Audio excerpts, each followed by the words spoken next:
Oi, pessoal.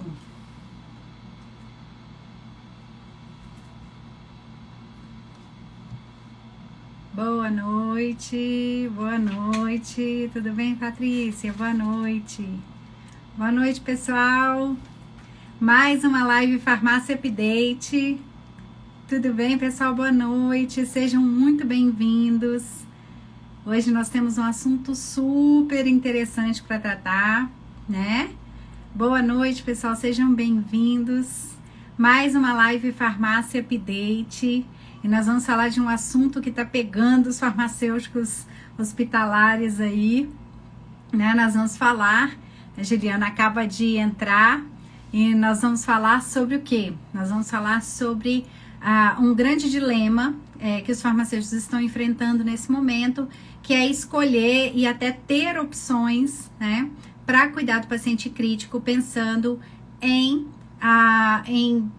anestésicos e alguns outros medicamentos para o cuidado crítico. Nós vamos focar em anestésicos, mas nós temos muita coisa para dizer, então sejam muito bem-vindos.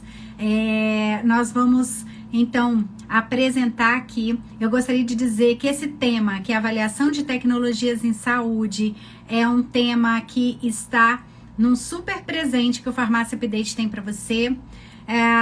E esse presente é um curso gratuito sobre a avaliação de tecnologias em saúde, que está disponível no site Farmácia Update. Vocês vão fazer a inscrição agora e já vocês vão ter acesso a todo o material.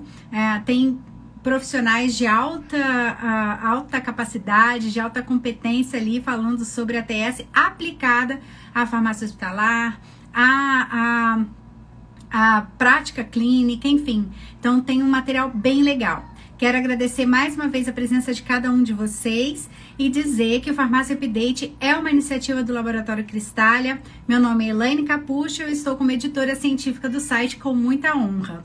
Bom, e lembrando vocês que quem ainda não se cadastrou no site, temos amanhã o sorteio de mais um guia de boas práticas em farmácia hospitalar da SBRAF. Então, fiquem de olho, não percam. Nós vamos começar aqui, vamos começar o bate-papo com a Juliana. Eu vou chamar a Juliana já. A Juliana Rocha, ela é graduada em Ciências Farmacêuticas pela Universidade de Brasília.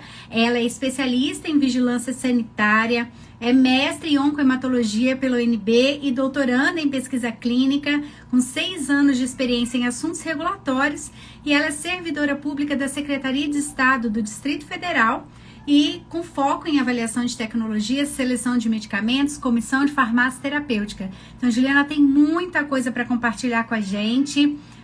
Eu vou chamar a Juliana aqui, estou procurando ela aqui de novo. E eu quero agradecer imensamente a presença de vocês. Juliana, estou te assinando para a gente receber a Juliana aqui. Nós estamos agora com 50 participantes simultâneos. Muito obrigada pela presença de vocês. Ei, Juliana, boa noite. Oi, boa noite, professora Elaine, tudo bom? Tudo bem, seja bem-vinda. A Juliana tem essa de me chamar de professora, porque ela é minha orientanda. E a gente tá com... a gente pensa, mas pode me chamar de Elaine, viu, Ju? Tá bom. É o costume. É o costume. Bom, pessoal, a gente vai aqui bater um super papo com a Juliana. Vocês viram que ela tem experiência já no mercado, né? E a gente quer ouvir um pouquinho dessa sua experiência agora na secretaria, né, Juliana? Tem muitos farmacêuticos que estão passando por essa dificuldade de como que eu vou fazer para dar certo, o que eu tenho padronizado, o que eu tenho padronizado, às vezes eu não tenho no mercado, não estou encontrando, eu estou encontrando em um preço muito alto, né? Então, os farmacêuticos estão se vendo numa situação de ter que escolher, né? E essa escolha, quando você já tem um trabalho, numa comissão de farmácia terapêutica, que é pautada na análise de evidências científicas, que já tem um trabalho de ATS, facilita muito. Mas em muitos hospitais essa estrutura ela não existe, né? Em algumas secretarias também não. Então, para começar, eu queria que você contasse um pouquinho para a gente como que é essa estrutura, né, na secretaria, por que ela existe dentro da secretaria. Conta um pouquinho para a gente, por favor. Boa noite mais uma vez e muito obrigada por ter aceitado o convite. Boa noite a todos que estão aqui na live.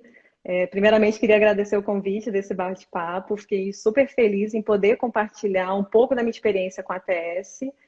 E como a professora Elaine falou, eu sou servidora pública da Secretaria de Saúde do DF e atualmente eu ocupo o cargo de secretária executiva da Comissão de Farmácia Terapêutica. E o que é essa Comissão de Farmácia Terapêutica? Ela faz parte daquele ciclo de assistência farmacêutica na parte de seleção de medicamentos. Então, a gente avalia os medicamentos para realmente montar um rol de medicamentos que vão ser fornecidos pelo SUS aqui no âmbito do Distrito Federal. Então, a gente faz essa avaliação de ATS. A comissão ela é composta principalmente pelo presidente, que é o mesmo presidente da Diretoria de Assistência Farmacêutica, pelo secretário executivo, que faz essas análises de ATS, pelos secretários executivos colaboradores, que também dão um suporte nessas análises, fazem avaliações também mais administrativas, mais focados também na parte de farmacoeconomia, que também é uma parte muito importante da ATS, e tem os membros da comissão, porque a gente faz essa análise de ATS, os secretários executivos, a gente apresenta para a comissão pelo menos uma vez por mês em reunião, e os membros votam, porque a comissão ela é deliberativa e colegiada. Então, os membros da comissão, a comissão é multidisciplinar. Então, a gente tem médicos, farmacêuticos, dentistas, enfermeiros, então é uma decisão em conjunto após uma análise de ATS.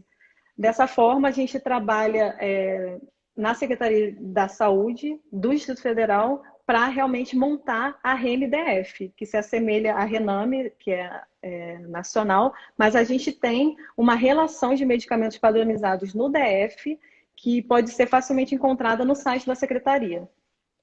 E aí, essa relação, ela também serve para os hospitais? Ela serve para os hospitais, todos da rede do DF, porque a gente avalia a padronização em diferentes níveis de complexidade, níveis de atenção. Então, a gente recebe a solicitação via coordenação, por exemplo, uma coordenação de hematologia. Ela pode pedir a padronização de um medicamento, por exemplo, para leucemia, para a gente fazer essa análise. Aí tem um formulário que eles preenchem falando que nível de complexidade eles querem padronizar o medicamento. Eles informam o quantitativo que realmente pode ser esperado por mês para o uso daquele medicamento e enviam 3 artigos de alta relevância. Esse tipo de análise ela é um pouco diferente da que acontece no Ministério, porque no Ministério as indústrias, terceiros podem fazer essa solicitação de incorporação e eles já oferecem o dossiê de ATS pronto para análise do Ministério, para eles fazerem essa revisão ou até novas análises. Na secretaria, acontece de um pouco diferente. A gente recebe a solicitação das coordenações, ou seja, da própria secretaria, dos próprios médicos, da necessidade da própria secretaria dos hospitais, ou da atenção básica, da média complexidade, do componente especializado, e a gente faz essas análises, a gente monta o dossiê de ATS. Ah, legal. A gente está vendo aqui, Juliana, um monte de colegas, pessoas que estão sempre com a gente aqui nas lives. Eu quero registrar a presença do João, aqui que é do Corpo do Cristália, que nos ajuda sempre a divulgar as lives. Muito obrigada. E aí, agradeço a todo mundo do Cristália que faz esse trabalho para a gente, ajudando a gente a fazer essa divulgação tão importante para os farmacêuticos. Juliana, é muito legal você falar isso, porque é uma experiência inovadora, né? Porque muitas vezes a discussão de uma incorporação ela acontece pulverizada, cada um tendo uma dificuldade, aí o pessoal falando que você é uma farma top, estão aqui te elogiando, e é muito novo, né, para algumas instituições fazer essa avaliação baseada em evidências, até por isso que esse foi um dos temas que a gente trouxe para o primeiro curso que o Farmácia Update está oferecendo. Né? Porque como eu vou fazer na prática? Como eu faço uma farmacoeconomia na prática? Como eu vou tirar lá do papel? Porque assim, todo mundo vê o Ministério, vê a Conitec como algo assim extraordinário e que a gente ali na prática, na lida, não conseguiria fazer. né? Então, por isso também a sua presença aqui, para mostrar, olha, é possível, e a gente se organiza, junta, né? Esforço, claro que não é fácil, né? Isso você vai falar um pouquinho dos desafios, mas é possível, né? E isso é muito legal.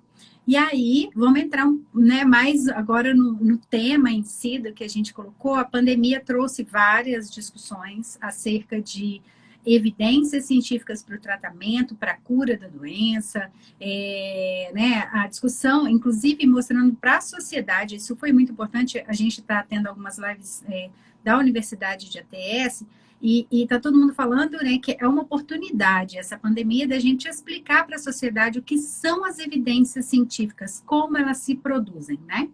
E a gente, às vezes, mesmo dentro nos profissionais de saúde, a gente ainda tem profissionais que têm a sua prática que não é baseada em evidências, que para tomar decisão muito mais por uma experiência clínica ou por preferências culturais, entre outras, né? Então, a ATS vem para você usar como ferramenta, né, de tomada de decisão. Ela não é sozinha o fim, né, da história, mas ela é uma ferramenta para tomar decisão. Então, no início foi aquela guerra, né, como que vamos ter EPI para todo mundo, depois, precisa de leito, precisa de respirador, mas espera aí, né? A gente precisa de medicamentos, né? Estão faltando os medicamentos. Se a gente continuar assim como a gente está, né, abrindo, a gente vai precisar cada vez mais de mais medicamentos. E a gente já fez várias lives e várias discussões. O próprio Cristália promoveu 2 webinars discutindo o assunto da dificuldade de gerir com tudo que o Cristália fez para oferecer medicamentos para o mercado, aumentou a produção em mais de 400% e mais de 300% de alguns medicamentos, não está dando conta da demanda, porque a demanda está crescendo cada vez mais. A gente está vendo aí os números, né, nas ruas. Então, existem algumas alternativas que passam por essa avaliação do para que paciente esse daqui é melhor e como que eu posso usar as alternativas que eu não tinha padronizado ou que minha equipe não estava acostumada. Então, conta um pouquinho para a gente de onde surgiu a necessidade, né? Claro, necessidade eu estou falando aqui, mas assim, um pouquinho de vocês, o que vocês tinham padronizado, o que não tinham, qual foi aí o contexto que fez vocês pensarem em fazer uma avaliação dessas tecnologias? Tá ótimo. Então, antes de entrar nessa área, eu queria explicar até um pouco como que a gente faz esse ATS na secretaria. O mecanismo que a gente usa é a revisão sistemática rápida, que ela é um pouco diferente da revisão sistemática normal, porque existem 2 tempos, o tempo do gestor e o tempo acadêmico. Uma revisão sistemática acadêmica completa, a gente sabe, pode demorar 2 anos para ficar pronta. São vários critérios, vários pontos que a gente precisa observar, uma metodologia muito rígida. Já a revisão sistemática rápida, ela tem algumas flexibilidades porque ela é voltada para a gestão, para a tomada de decisão, como você bem falou. Nesse sentido, a gente faz essa revisão sistemática rápida. E como é que a gente faz isso? A gente recebe esse formulário da coordenação ou do médico referência, solicitando a padronização, e em cima disso a gente monta uma pergunta PICO. E essa pergunta PICO, esse acrônimo PICO, ela é composta então por 4 letras, o P, o I, o C e o O. Então o P é de paciente ou problema, o I de intervenção, o C de comparador e o O de outcomes. E na secretaria, o foco, os nossos outcomes, os nossos resultados são sempre de eficácia e segurança. O comparador, normalmente a gente tenta observar os medicamentos que já estão padronizados na SES. Então, o comparador, se aquela intervenção solicitada, se existe comparação já na nossa REME, a gente utiliza ele para fazer a revisão sistemática rápida. Depois disso, a gente monta as estratégias de busca com base nessa pergunta PICO, utilizando os termos MESH, os descritores, os operadores booleanos, o AND, o NOT, o OR. Aí a gente monta as estratégias de buscas em cada base de dados. E na secretaria a gente elegeu o PubMed o Embase, que agora a gente está usando, porque está com acesso livre na pandemia, a Cochrane Library e a BVS, que é uma base que tem estudos brasileiros da América Latina, em português, então fica mais regional. Depois disso, a gente faz uma triagem desses artigos, com critérios de inclusão e exclusão bem definidos, para realmente chegar num quantitativo de artigos relevantes e elegíveis para essa revisão sistemática rápida que a gente está elaborando para ser a base da nossa ATS. Porque, como foi colocado, a ATS ela é uma ferramenta para a gente utilizar a medicina baseada em evidência. A gente precisa fazer essa análise completa, para a gente não deixar o paciente na mão, não deixar ele com uma segurança ou uma efetividade questionável. Então, na Secretaria de Saúde do DF, a gente trabalha com medicina baseada em evidência e, por mais que seja uma revisão sistemática rápida, ela não é tão rápida assim, porque tem todo um passo a passo definido, mas a gente tenta fazer da melhor forma para realmente chegar no resultado satisfatório para o paciente, para a gente ter aquela garantia, aquela confiança de que realmente a gente está tomando a melhor decisão. E no caso do Covid-19, dessa pandemia, mexeu muito com a estrutura hospitalar, com a estrutura da secretaria, no Brasil todo, no mundo todo, na verdade, né? Como todo mundo sabe, o Covid ele tem uma fase leve, que se assemelha na sintomatologia a uma gripe, com fadiga, tosse, febre, mas ele pode evoluir para um caso realmente grave de síndrome de desconforto respiratório agudo. E nesses casos, o paciente, ele muitas vezes precisa ser entubado. E o que começou a acontecer? Os bloqueadores neuromusculares que são utilizados nesse kit de intubação, eles começaram a se esgotar, porque realmente a demanda era muito grande e não tinha, assim, as indústrias não tinham como fornecer, é um recurso finito. Tem os insumos farmacêuticos ativos que participam dessa cadeia de fabricação do medicamento final e é um recurso finito, e também o mundo inteiro comprando. Então foi uma situação assim bem grave na secretaria.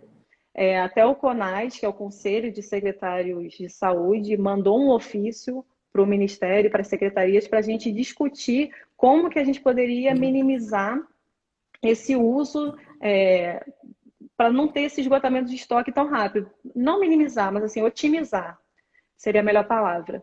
E aí, o que a gente fez? A gente tinha na nossa REMDF 4 bloqueadores neuromusculares padronizados: o atracúrio, cisatracúrio, o pancurônio e o rocurônio. E eles estavam chegando no esgotamento, eles estavam sendo muito utilizados. E aí a gente avaliou no mercado outras possibilidades, outros bloqueadores neuromusculares disponíveis e encontramos o vecurônio. Então, a gente fez uma revisão sistemática rápida em relação ao vecurônio para avaliar realmente se a gente disponibilizar esse medicamento, ele vai suprir a nossa necessidade, porque não adianta a gente, é um bloqueador neuromuscular, vamos padronizar porque é emergencial. Não, a gente precisa fazer uma análise. Por mais que ela tenha que ocorrer em um dia, a gente tem que fazer uma análise realmente de ATS para a gente ter essa confiança na medicina baseada em evidência mesmo. E aí a gente fez essa análise do vecurônio, e ele apresentou, sim, eficácia e segurança necessária para esse uso, para bloqueador neuromuscular, e a gente seguiu com a padronização desse vecurônio também. Ele é um medicamento bem mais caro que os outros, então a nossa escolha foi padronizar de forma temporária durante a pandemia, porque a gente pode fazer esse tipo de análise de gestão, porque também a ATS ela é uma junção de eficácia e segurança com o impacto econômico, com a farmacoeconomia, porque a gente precisa que a gestão toda aconteça da melhor forma. Não adianta a gente padronizar um medicamento caríssimo que não vai atender, e às vezes só o preço do medicamento não diz muita coisa, porque às vezes o medicamento ele é muito caro, mas, por exemplo, ele diminui as internações de uma forma gritante. Então, existem esses custos indiretos que a gente tem que analisar também. Então, é um ambiente bastante expressivo. E essa foi a primeira parte do vecurônio. E uma outra análise que a gente fez foi em relação à parte de anestésicos. Porque o que acontecia? A gente tinha um anestésico padronizado para anestesia RAC, que é a bupivacaína hiperbárica.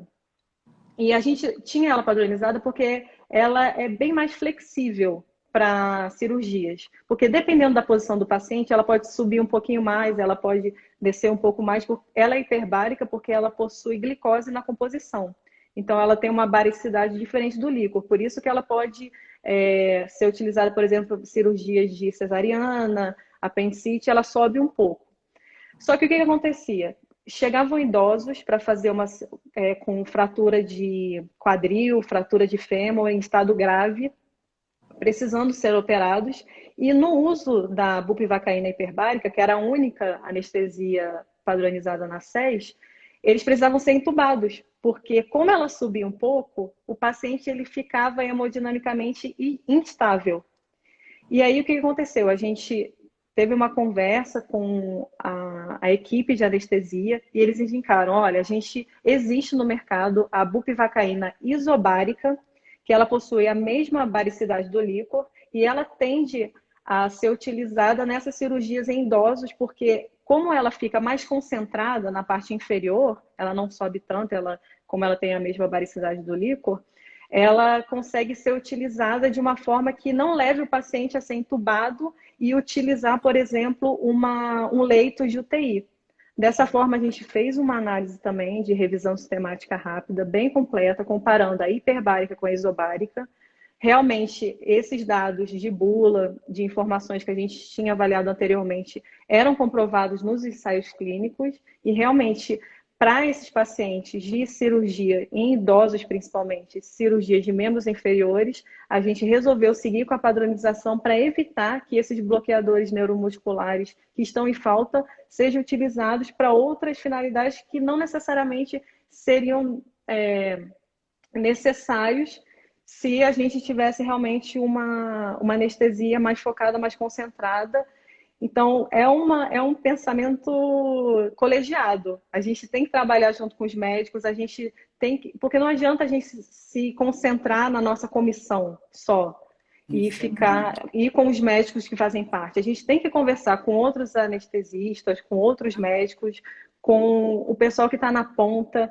Precisa ser uma informação global. A gente precisa chegar na melhor solução para o paciente. Então, sozinho a gente não chega a lugar nenhum. Cada um utilizando um pouco do seu conhecimento, um pouco do que sabe fazer, a gente realmente consegue chegar num lugar comum que é o bem do paciente. Então, isso é muito legal você mostrar isso. Está todo mundo falando aí, né, elogiando a aula que você deu agora, né, sobre os anestésicos.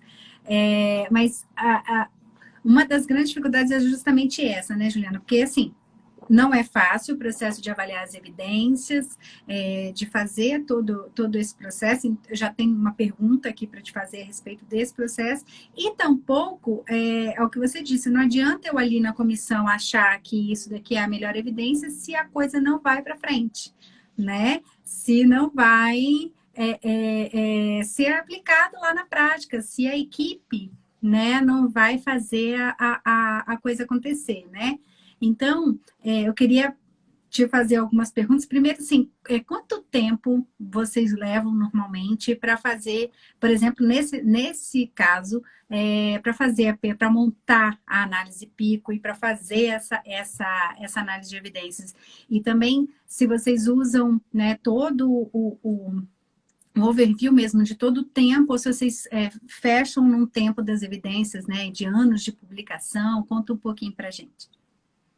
Então, depende muito da solicitação, depende do medicamento, depende da solicitação, depende da área, para a gente fechar tempo. Normalmente a gente não fecha período, a gente só fecha, assim, língua que não seja inglês, espanhol e português, porque a gente não tem mesmo como mandar para uma tradução para fazer essa análise. E, assim, porque a gente chama de selo Covid, os processos que são realmente voltados para a Covid. A gente tenta fazer o mais rápido possível, porque é uma emergência. Então, a gente fica de manhã até tarde fazendo análises e, assim, uma revisão... a gente faz mais ou menos uma padronização por mês, assim, na situação normal.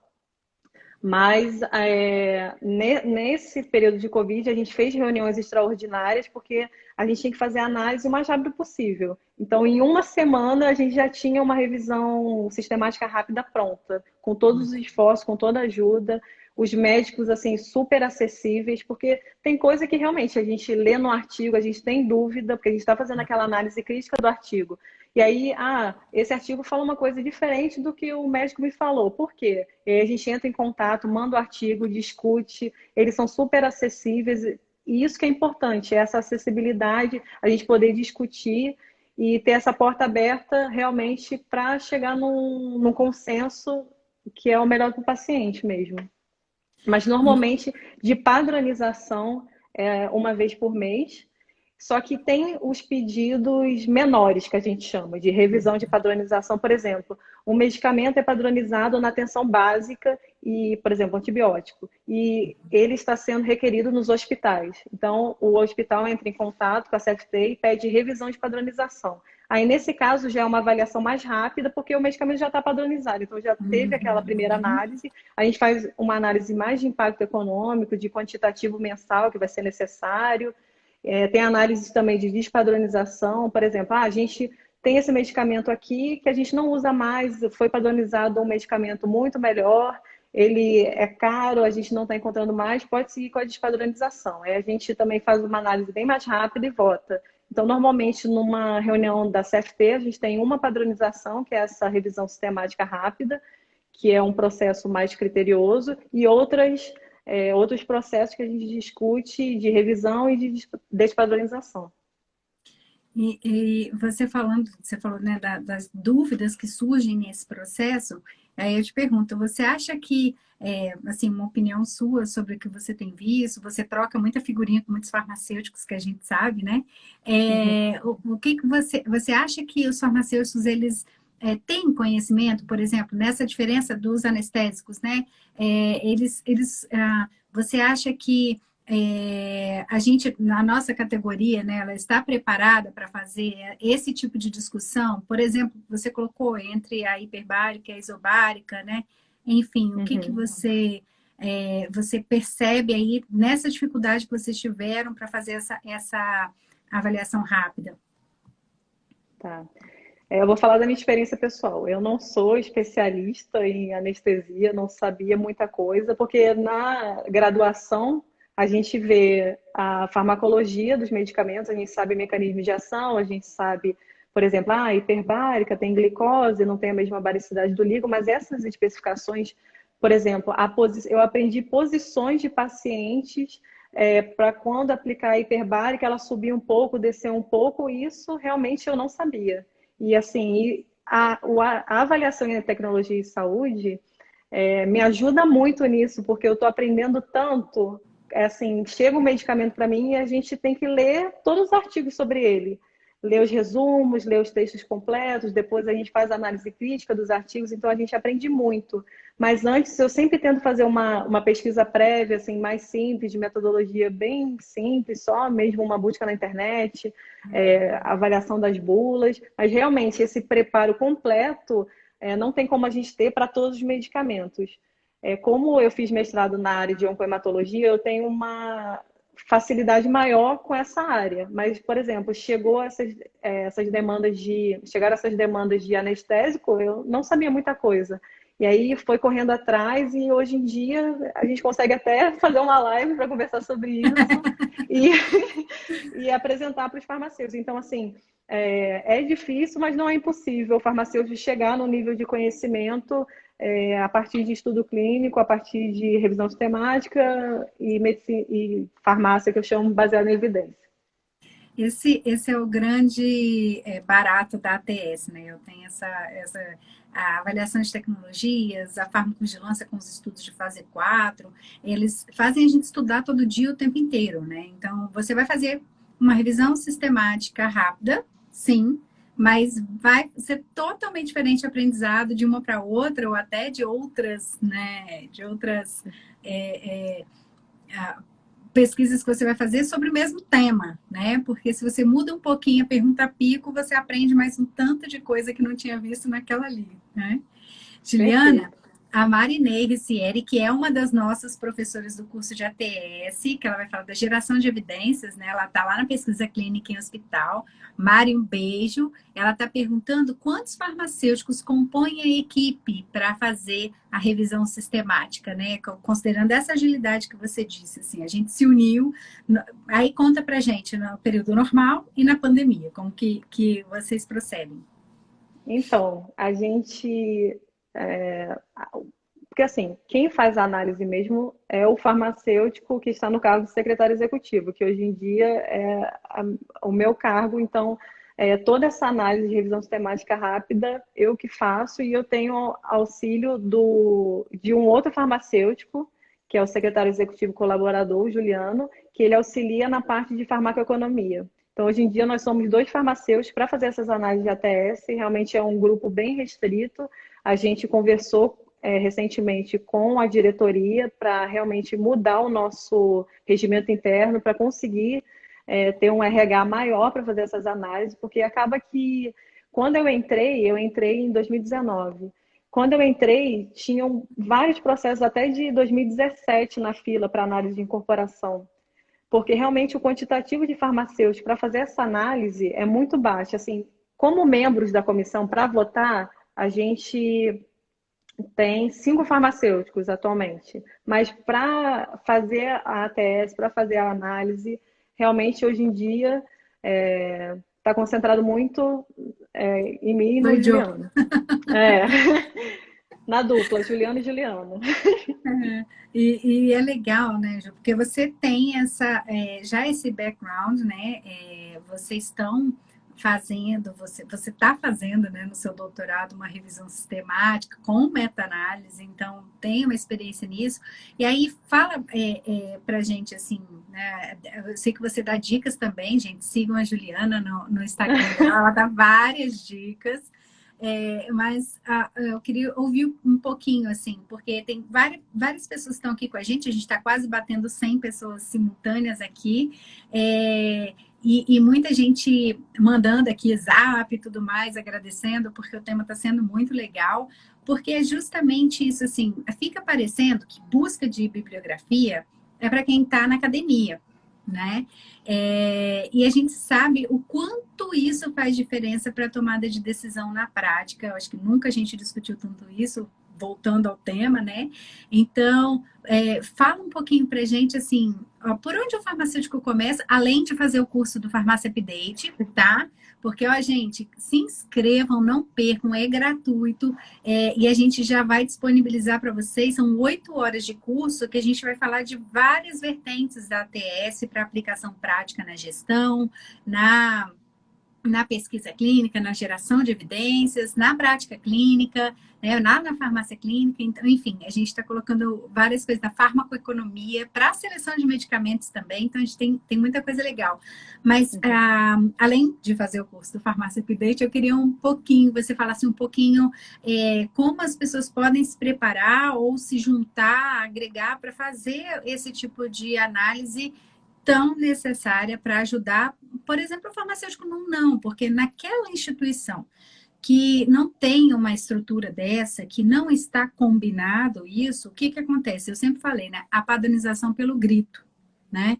Aí chega lá, o médico grita que quer, e a gente não tem um procedimento, não tem um processo, né, estabelecido na instituição, a gente acaba perdendo um pouco isso, né?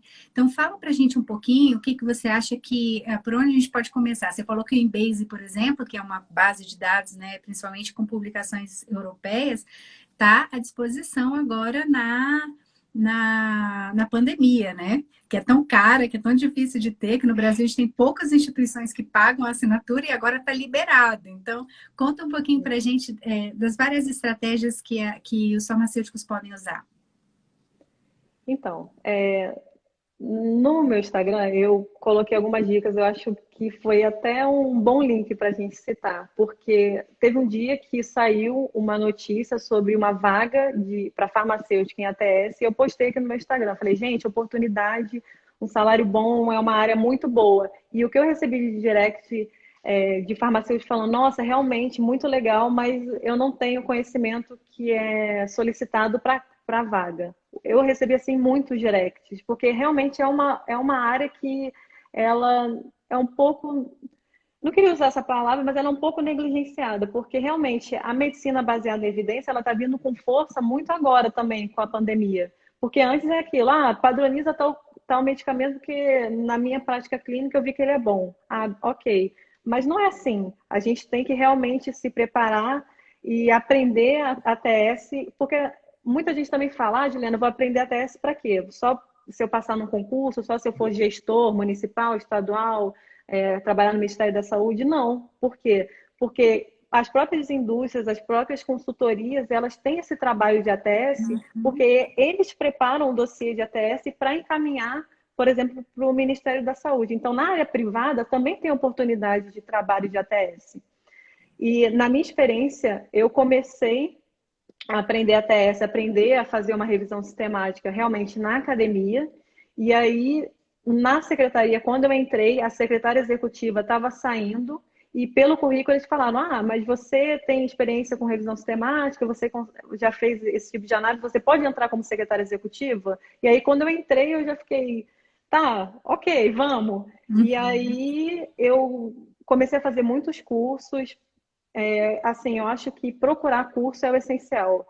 Realmente, tem muita gente que consegue aprender sozinho, mas é uma metodologia muito passo a passo. Então, a gente precisa saber essa metodologia passo a passo para poder realmente entregar o melhor resultado possível. Eu não sei tudo, eu ainda faço curso. Quando eu vejo curso de ATS, curso de pesquisa clínica, qualquer coisa eu estou fazendo, estou me inscrevendo, estou querendo aprender, porque a gente nunca vai saber tudo. Dessa forma, eu acho que o farmacêutico realmente ele tem que pesquisar, tem que procurar essa oportunidade do Farmácia Update, desse curso de ATS. Realmente é muito boa, gratuito, então eu acho que vale muito a pena. Eu sou sempre a favor de curso, estágio, todo tipo de prática que você puder ter, corra atrás, porque esse curso, essa prática pode ser uma oportunidade muito boa profissional para você no futuro. Então, essa é uma dica que eu gosto muito de dar para a pessoa não se acomodar, não ficar parado, não ficar apenas, mas eu trabalho em uma outra área. Faça um curso de ATS, aprenda, porque se você trabalha numa farmácia, você pode até discutir com os donos da farmácia, falar, olha, o elenco de medicamentos que a gente tem aqui, será que é o ideal? Saiu um medicamento assim, será que a gente... Você pode ser um profissional mais capacitado em qualquer área se você souber ATS. Então, é uma área que eu amo, que eu gosto muito, que eu sou até suspeita para falar, mas é isso. Procure saber o que é uma revisão sistemática, o que é uma revisão sistemática rápida, procure artigos, goste de ler, goste de estudar, porque realmente é uma área que vale a pena, realmente. Juliana, você falando aí, eu tô aqui eu sou Faustão agora, passando um filme na minha cabeça, porque eu sou old school, né? Então é muito bom estar com você que está chegando agora e tal, mas eu sou old school, dos primeiros Nats do Brasil, e vim aqui para Brasília para a gente montar a Conitec, né? Então, quando a gente começou a tentar contratar pessoas, a gente não achava profissionais que entendiam de ATS, de avaliação de tecnologias. Ou muitos até faziam, mas não ligavam uma coisa a outra. Né? Faziam a análise de evidências e tudo mais, mas não ligavam uma coisa a outra.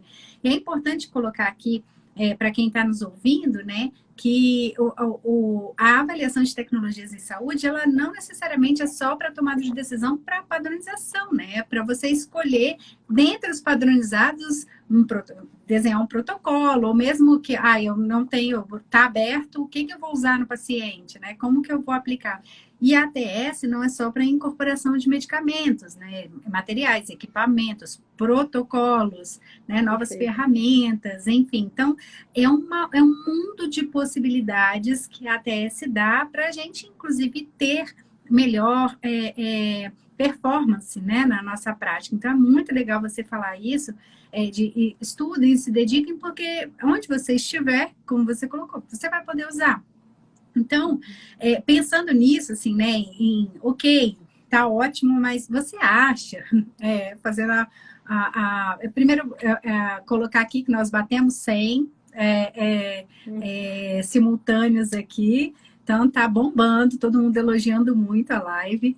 E eu queria ouvir de você se você acha que, por exemplo, a gente ter um aplicativo que nos auxiliasse a fazer buscas, né, a fazer a ter, por exemplo, um banco, né? Porque tem os bancos da Conitec, mas para a área hospitalar, elas não são, não existem muitas avaliações de tecnologias dos relatórios da Conitec, porque muitos medicamentos da área hospitalar estão dentro das APACs, né? Estão dentro dos procedimentos, enfim.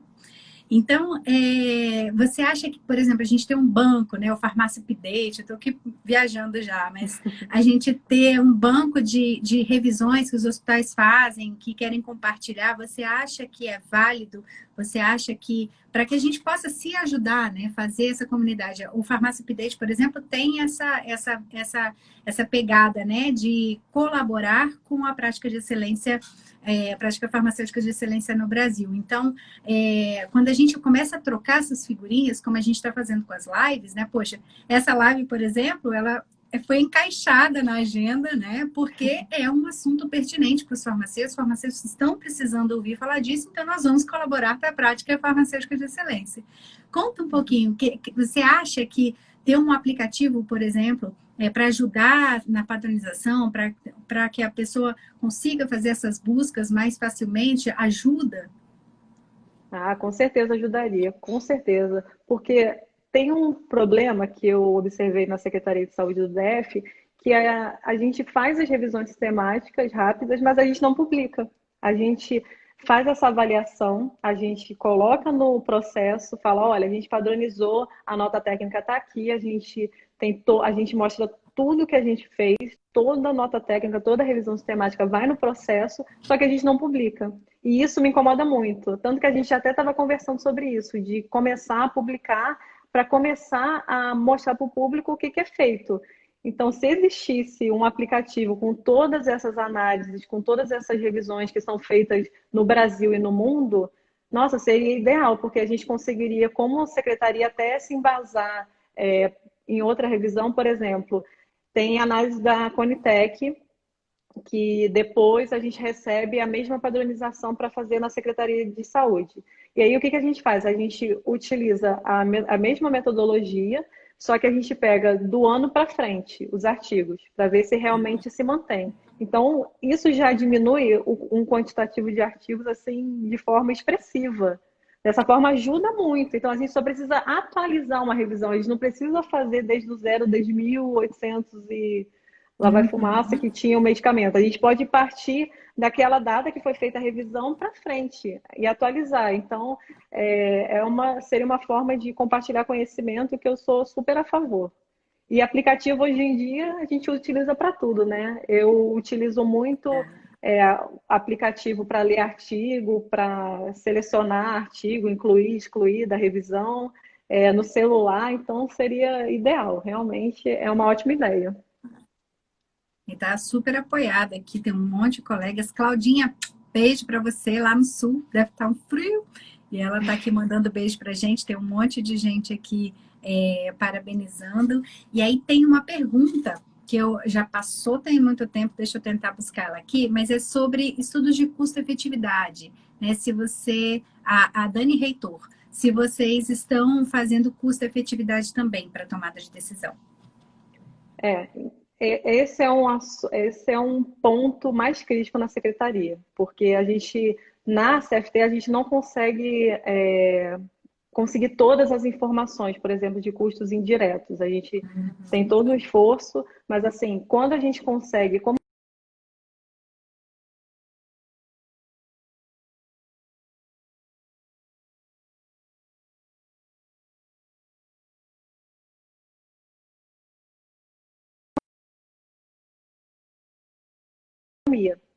então, essa análise de custo-minimização, a gente observa essa equivalência de eficácia e segurança dos medicamentos e a gente passa para um comparativo de preço. E aí a gente utiliza o banco de dados da CEMED, que é um banco de dados da Anvisa, a gente utiliza pregões passados, a gente faz todo um levantamento de preços atualizado para realmente fazer essa comparação para falar os custos. E aí, saindo da CFT, isso passa para instâncias maiores para avaliar realmente o impacto. econômico em cima disso, porque a ATS, eu digo que é uma escadinha de 3 degraus. O primeiro é a análise de eficácia e segurança, o segundo é a análise de custo mesmo, de comparação de custos, e realmente essa parte de farmacoeconomia, custo-minimização, custo-efetividade, custo-utilidade, e depois vem o impacto econômico, que é uma visão mais geral da gestão mesmo. Então, na CFT, a gente no degrau 2, que a gente consegue realmente fazer essa análise baseada em ensaios clínicos, cruzando com as informações de custo que a gente consegue nessas bases de dados públicas. Ótimo. E voltando então ao caso, né, do tema da nossa live, que são os anestésicos, quando vocês fizeram então olha, como que eu vou fazer agora? Vocês juntaram essa análise que vocês fizeram com o protocolo, vocês só fizeram um comunicado aos hospitais, só não, porque comunicar é uma das partes mais difíceis que existe, né? A gente sabe disso, mas eu falo assim, como vocês fizeram com que a decisão tomada dentro da comissão de farmácia terapêutica, embora já tivessem especialistas junto, como vocês fizeram? Eu vou espirrar, gente, vocês acreditam na live? Como vocês fizeram? Como vocês fizeram? Pronto, passou. Como vocês fizeram para comunicar as equipes, então, até porque no webinar que a gente teve com o Dr. Jorge Fiune do Cristália e 2 médicos, um anestesista e um intensivista, né? Eles falaram muito sobre a importância das equipes comprarem a ideia, né? Olha, vai faltar. Se a gente não mudar as nossas práticas, se a gente não for para a saúde baseada em evidências, nós vamos ficar todo mundo sem. Então, a sua equipe, a equipe do outro, todo mundo vai ficar sem, né? Então, conta um pouquinho para a gente como vocês fizeram para organizar isso. Normalmente, na CFT, a gente já recebe o formulário de solicitação com o protocolo, porque aí o protocolo ele passa para uma outra comissão, que é a comissão de análise de protocolos. Então, a gente faz a análise da CFT, dependendo do nível de complexidade, necessita realmente de um protocolo já estruturado, a gente aprovando, passa para essa comissão de protocolo, eles fazem a análise do protocolo e já também publicam para todo mundo falando, olha, tem um protocolo da Secretaria de Saúde publicado no site, vocês precisam seguir o que está descrito no protocolo. E também, se não tiver um protocolo, a gente trabalha com notas técnicas circulares, por exemplo, houve a padronização do medicamento para atenção básica. E aí a gente comunica a gerência de atenção básica dentro da secretaria e eles já emitem uma nota técnica para informar para todo mundo. Ou a gente padronizou um medicamento para uso hospitalar somente. A gente encaminha a informação para a gerência de média complexidade hospitalar dentro da DIASF, que é a diretoria farmacêutica, a gente encaminha para eles e eles circulam com essa informação. Então, a informação sai da CFT, passa para as gerências e as gerências elas conseguem fazer essa circulação de informação. Muito legal. Quero mandar um abraço para o Cássio, meu amigo, está aqui mandando parabéns para nós duas. Cássio, um abraço. Elaine me desejou saúde, obrigada, chegou aqui, que eu não esperei. E eu queria ouvir um pouquinho de você, Ju. A gente está partindo quase para os 10 minutos finais, está todo mundo falando, elogiando, né? E eu quero dizer sobre o que é ATS, sobre detalhes sobre o que é ATS, vão se inscrever no site, tem um curso Farmácia Update que está sendo finalizado. Quem já se inscrever vão ser os primeiros a ter acesso ao conteúdo que está super rico, e lá a gente fala muito do que é ATS e como aplicar a ATS na prática e para que ela existe e como ela pode ajudar o farmacêutico. E aí o Danilo está perguntando uma dica, né, de como trabalhar ATS no hospital privado quando a padronização é por preferências, né, porque muitas vezes o gestor é médico e aí define como vão ser as padronizações. Tem alguma dica para isso? Então, alguns hospitais privados já começam a constituir as suas comissões de farmácia terapêutica, porque podem existir CFTs em diversos hospitais diferentes. Então, existem hospitais privados que já têm CFTs. Então, uma dica seria sugerir para o gestor, focando nessa questão que a medicina baseada em evidência está crescendo muito e que seria realmente interessante ter uma CFT no hospital privado, para que essas análises saiam de lá também, para ajudar, porque não é só uma questão de preferência, é medicina baseada em evidência com farmacoeconomia, com impacto econômico. Isso é essencial para o hospital. Eu acho que todo gestor quer essa informação. E, então, a minha sugestão é realmente sugerir a formação de uma CFT em hospitais privados também, como já existem alguns pelo Brasil. E agregando aí o que a Ju falou, Danilo, o que é importante você dizer? Se ele está muito focado em, obviamente, né, nenhum hospital privado, o que a gente está falando? A gente está falando de lucro, lógico que sim. E a ATS ajuda, além de você usar o medicamento certo para a pessoa certa, você vai usar aquele que é mais adequado para evitar eventos adversos. Existem diversos trabalhos provando que evento adverso é igual desperdício de recurso, né? É perder dinheiro, sim, além de vidas, né? Além de todo o custo social daquilo ali. Então, você consegue argumentar também pelo bolso, né? Então, não é só quando você fala, lógico, para a gente, né? O foco é o paciente e a primeira coisa é ser aquele medicamento certo para a pessoa certa. E no momento oportuno. Mas também mostra-se que você utilizando a medicina baseada em evidências, você reduz desperdícios. Então, no nosso curso de ATS, que a gente está disponibilizando no Farmácia Update, o último módulo, nós vamos falar sobre a segurança do paciente é gasto ou é investimento, né? O que é desperdício, né? Porque toda vez que a gente vai falar de implantar qualidade, as pessoas falam, não tem dinheiro, não consigo fazer. Então, nós vamos discutir, inclusive, um novo conceito na gestão, que é o valor, né? Gerar valor em saúde. E isso tem tudo a ver com a TS. É por isso que, às vezes, Juliana, me pergunta assim, mas, poxa, você era da farmacovigilância, foi para segurança, ATS, agora você está falando de valor, você quer falar de tudo? Não, gente, é porque está tudo junto e misturado. Porque quando você faz a avaliação de segurança, de qualidade, né? E ela baseada em evidências, a sua chance de ter desfechos satisfatórios é maior e de desperdiçar menos recursos, inclusive tempo, né? E recursos financeiros. Então, Danilo, pega aí, tem material e faz o curso. Tem gente perguntando aqui como que faz o curso. É só entrar no www.farmaciaupdate.com.br. Logo na capa já está falando que a inscrição para o curso está disponível, viu? E depois quiser, o curso, inclusive, ele é chancelado pela SBRAF, pela Sociedade Brasileira de Farmácia Hospitalar, viu? Pessoal, a gente está aqui partindo para os minutos finais, né, da nossa live. Juliana, eu queria, então, abrir para você falar mais um pouquinho e dar mais alguns recados para os nossos colegas que estão nos ouvindo, que participaram bastante hoje, adorei. Obrigada a presença de cada um de vocês. Eu ia complementar isso que você falou sobre custos, investimento, porque realmente, até esse caso específico que a gente está conversando aqui dos anestésicos, o anestésico, a bupivacaína hiperbárica que a gente tinha padronizado, realmente ela tem um custo mais barato, só que ela causava esse evento adverso, principalmente em pacientes idosos, que levava à intubação, levava à internação. Ou seja, isso gerava um custo também de leito, de bloqueadores neuromusculares que estão em falta.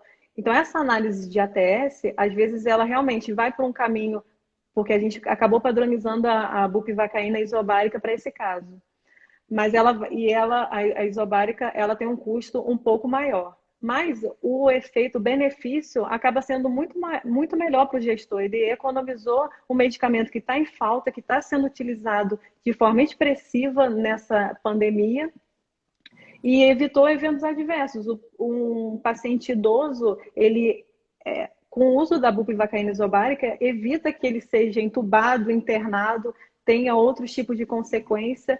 Então, é um evento adverso que realmente precisa ser pensado que é um gasto e o evento adverso acaba sendo um gasto e horrível para o paciente. A gente tem que evitar que isso aconteça para ele. Então, dessa forma, a ATS, a medicina baseada em evidência, ela não é um pensamento só, isso aqui tem evidência, isso aqui não tem. Ela é um pensamento global, ela é uma junção de várias informações, é uma tríade, né? De impacto econômico, farmacoeconomia e evidência científica mesmo.